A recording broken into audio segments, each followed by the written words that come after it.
August 2017. Madison Ross blinked into the sun, shielding her eyes as best she could, but not succeeding very well. Never look at the sun, her mother had told her when she was a child.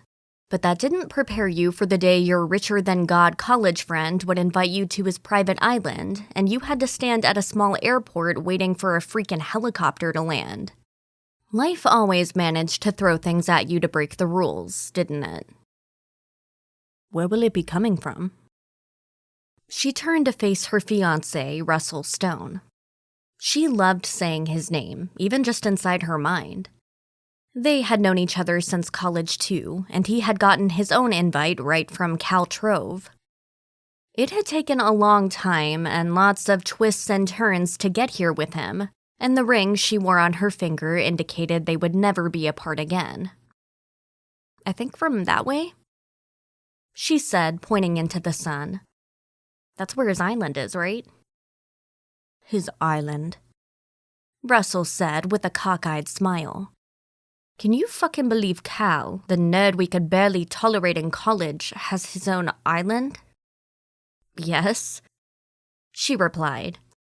He was the smartest of all of us back then, and he just got smarter. What I can't believe is that he remembered all of us and invited us here. We're gonna see the rest of the group. I haven't seen Justin or Kristen since we graduated. He put his arm around her and pulled her close. She let herself be kissed, and the unreality of the situation just got even more unreal. Was she really standing here? She was a successful writer and had traveled the world, but had never been treated to anything like this before.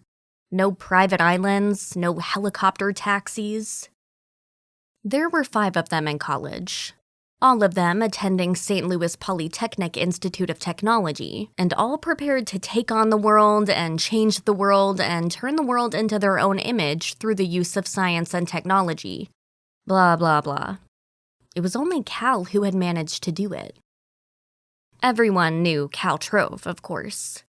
He was skinny, with wire-rimmed glasses and a hawk-like nose, but he was most famous for wearing his black t-shirt and jeans. That is, when people actually got a chance to see him. What really made Cal Trove famous was the fact the rest of the world barely saw him.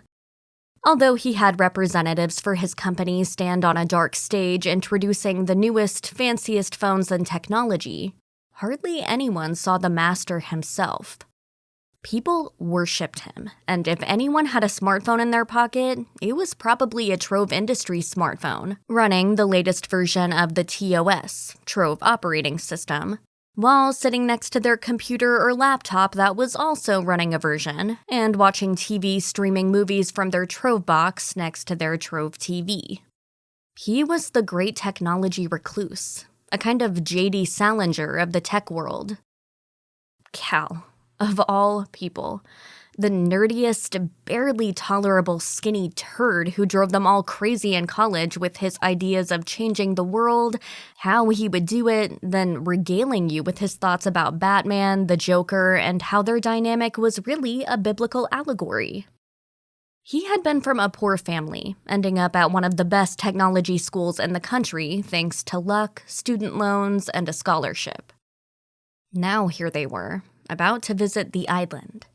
Not the most creative name, and if Madison were writing about it in a novel, she'd probably try to come up with something more creative. She had long ago given up her scientific and technology dreams. Most of their college gang had, except for Cal. Russell was an architect, for example, with aspirations of being a famous artist. She, however, was a writer of romance, thriller, and detective novels, some of them written under her own name and some by pseudonyms. She had just published her first work of erotica, written under the name Darlene Stillwater, which was a name that came to her in a flash while trying to add something to the title page.